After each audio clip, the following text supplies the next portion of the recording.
Betulkah mempelajari semua ilmu itu tidak baik?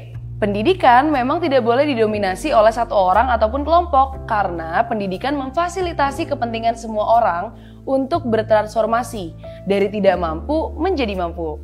Karena itu seharusnya pendidikan memberikan ruang bagi manusia untuk mengenal lingkungannya dengan banyak cara. Ada banyak jalan loh untuk memahami objek yang ada di sekitar kita. Kita bisa mengambil contoh seorang fotografer yang ingin memotret sebuah objek. Ada seorang fotografer yang tipenya ingin memotret sebuah objek dari berbagai sudut dengan puluhan roll film. Tetapi ada juga loh fotografer yang mengamati objek secara detail dan memasukkannya ke dalam imajinasi lalu ia memilih satu ataupun dua angle saja untuk dipotret. Kedua cara itu tentunya tidak ada yang salah, mereka hanya memiliki pendekatan yang berbeda. Contoh lainnya nih, kita bisa melihat bagaimana seorang musisi ada yang kerjanya tuh setiap hari menciptakan musik.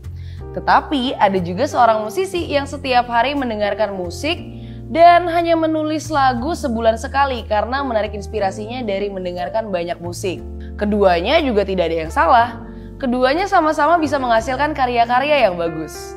Ada suatu pendidikan musik di New York yang bernama School of Rock, di mana anak-anak awalnya tidak diajarkan untuk bermain musik. Mereka awalnya hanya diajarkan untuk bergaya, memahami, mendengarkan, dan bersikap seperti musisi yang mereka suka.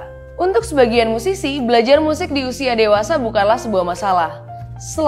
Seorang musisi Inggris Amerika belajar musik di usia remaja dan masih banyak lagi musisi yang memegang alat musik di usia dewasa. Bagi mereka, attitude, pemahaman, dan cara pandang itu lebih penting dari hal teknis. Hal inilah yang kadang kita lupa. Siapa diri kita itu ternyata lebih penting daripada apa yang kita hasilkan. Cara kita menempatkan diri di lingkungan itu lebih penting dari karya kita sendiri.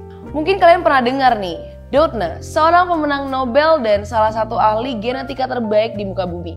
Ketika dia menemukan cara bagaimana merekayasa gen, dia merasa senang karena bisa membuat kehidupan manusia menjadi lebih baik dengan gen yang baik.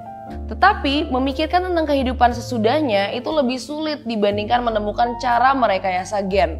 Dia bilang, "Waktu saya habis karena memikirkan sebuah pernyataan.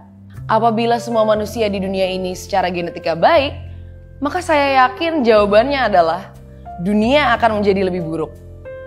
Memiliki suatu karya itu adalah sebuah kebanggaan, tetapi menempatkan karya itu di masyarakat yang menjadi sebuah pertanyaan besar.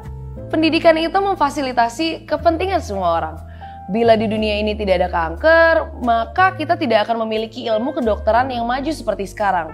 Bahkan, bisa dibilang bahwa kanker pun bermanfaat bagi kepentingan orang lain. Pendidikan itu mencari bagaimana cara kita berposisi di dalam dunia yang cepat perubahannya. Dan semua posisi pun bisa jadi benar selama posisi tersebut bermanfaat bagi yang lain.